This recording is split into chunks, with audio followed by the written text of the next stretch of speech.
পৃথিবীতে ভালো কাজ বলে আমরা যারা অনেক দরবার থেকে, অনেক জায়গা থেকে, অনেক দল থেকে ভালো কাজের এই শব্দটা নিয়ে চিল্লাপাল্লা হয়।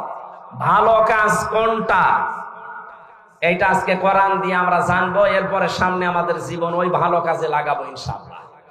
সূরা মুলকের 2টা আয়াত পড়েছি। প্রথম আয়াত আল্লাহর একত্ববাদ, আল্লাহর পরিচয়, বড়ত্ব, মহত্ব, গুরুত্ব, এই সমস্ত বিষয় নিয়ে আলোচনা আছে, আমি ওইটাই গেলাম না। দ্বিতীয় আয়াতে আছে আল্লাহ রাব্বুল আলামিন বলেন, আল্লাযী খালাকাল মাউতা ওয়াল হায়াতা লিয়াবলুয়াকুম আইয়ুকুম আহসানু আমালা ওয়া হুয়াল আজিজুল গফুর। বলেন আমিন।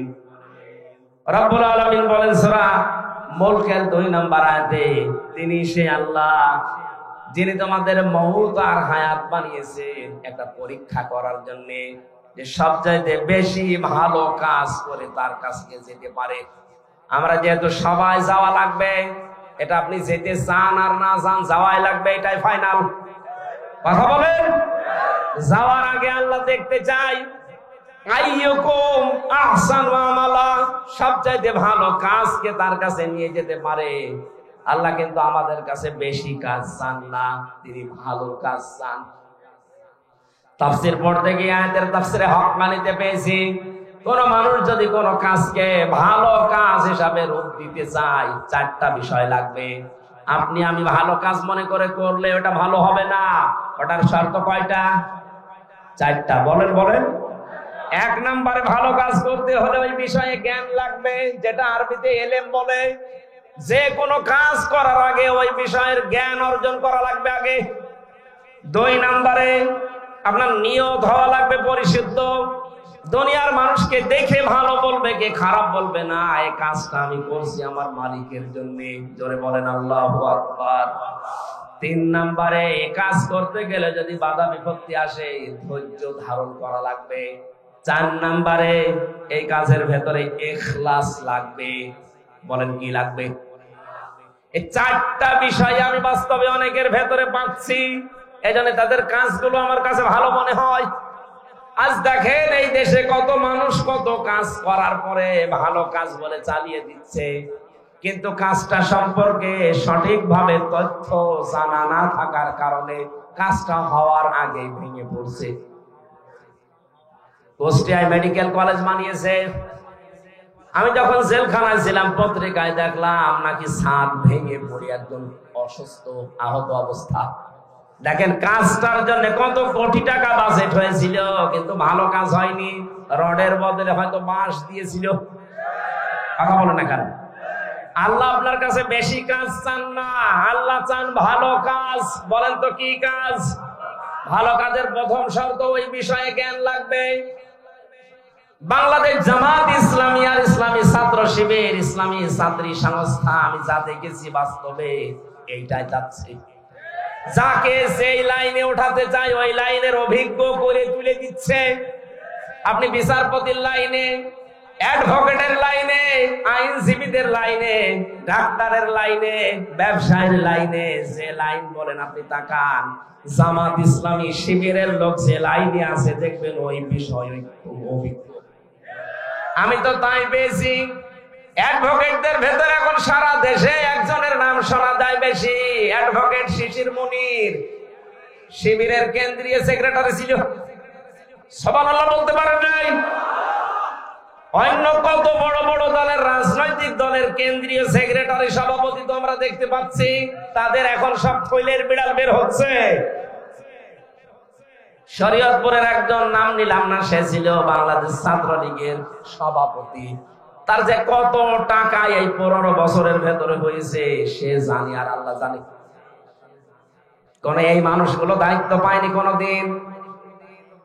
এদেরকে আপনি একটু দিয়ে দেখেন তো, যার 10,000 টাকা নিয়ে দায়িত্ব দিয়েছেন, 20 বছর পালন করার পরে 11,000 হবে না, 10,000 চাইতে আরো কমবে। কারণ এই কাজের অভিজ্ঞতা তাদের সবচাইতে বেশি।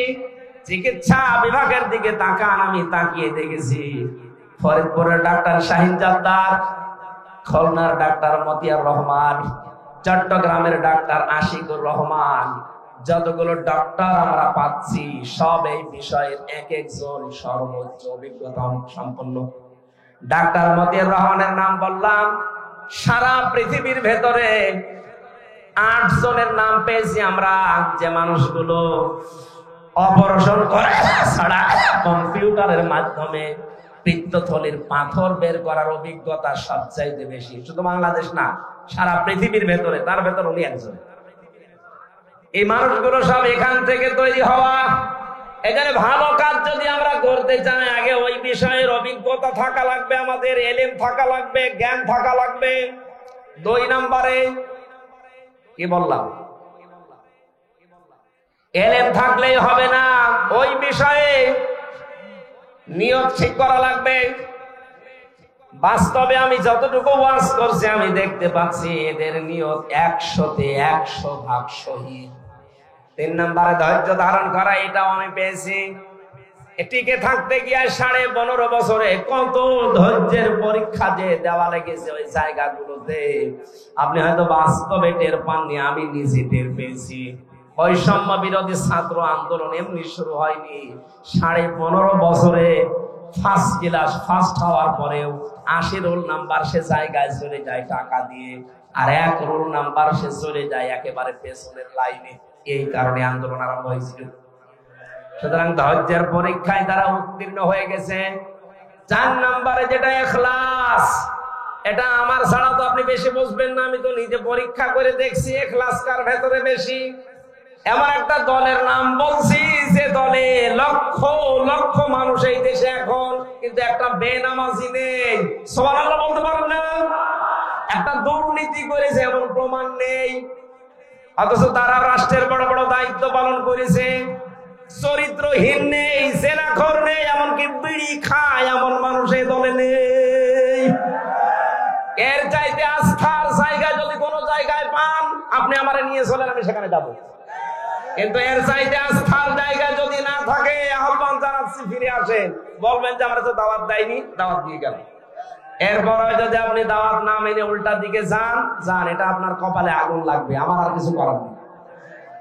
আল্লাহ আমাদের মওজুদ আর হায়াত বানিয়ে পাঠিয়েছিলেন ভালো কাজ করার জন্য। 2 নম্বর ব্যাখ্যায় আসছি, এই পৃথিবীতে সবচাইতে ভালো কাজ আল্লাহ পাক যাকে জানিয়েছেন তিনি আমাদের রাসূল। কথা বলেন না কেন? রাসূলের কাছ থেকে ভালো কাজটা যারা শিখেছে তারা হচ্ছে সাহাবায়ে কেরাম। বলেন